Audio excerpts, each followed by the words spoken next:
দর্শক, মাদারীপুর কদমবাড়ি থেকে আপনাদের সবাইকে স্বাগতম জানাচ্ছি। এখানে অনেক জাঁকজমকভাবে কুম্ভ মেলা হয়। এই মাঠে দেখছেন, এখানে তিল পরিমাণ জায়গা থাকে না।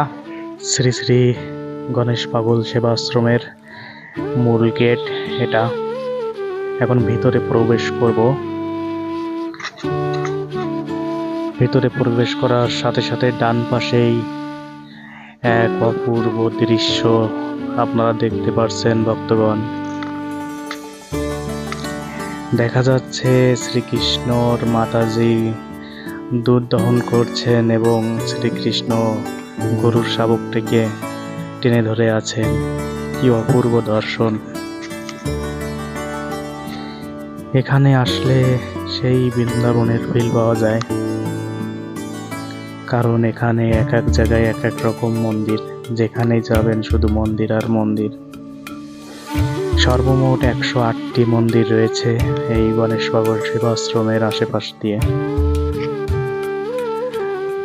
দেখুন আমাদের ভগবান শ্রীকৃষ্ণ কিভাবে দাঁড়িয়ে আছে। কি দারুণ দেখতে বিগ্রহটি।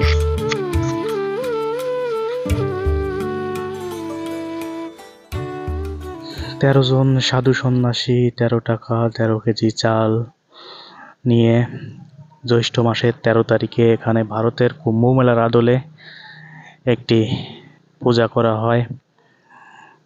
সেই অবধি এখানে প্রতি জ্যৈষ্ঠ মাসের 13 তারিখে বিশাল আকারের কুম্ভ মেলা আয়োজন করা হয় এখানে। তো এটাই সেই নাম মঞ্চ, যেখানে গণেশ পাগলের নাম কীর্তন করা হয়। দেখতে পাচ্ছেন উপরে বসুদেব, শ্রীকৃষ্ণ, যশোদা সবাইকে খোদাই করে আঁকানো আছে। কি সুন্দর নামহট্ট নাম মঞ্চের পরিবেশ।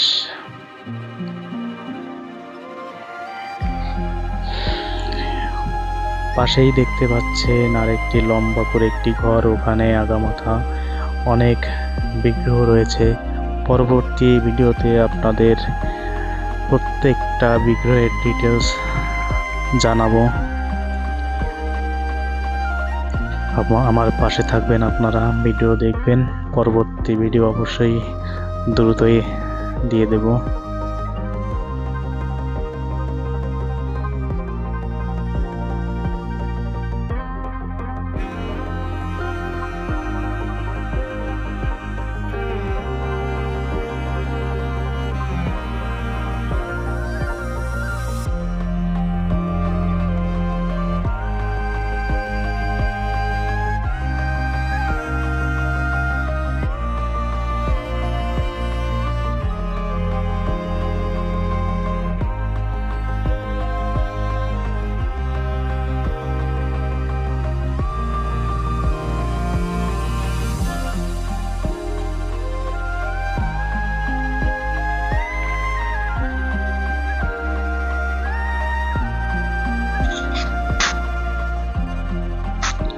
আশ্রমের ভিতরে পরিক্রমা করার স্থান রয়েছে।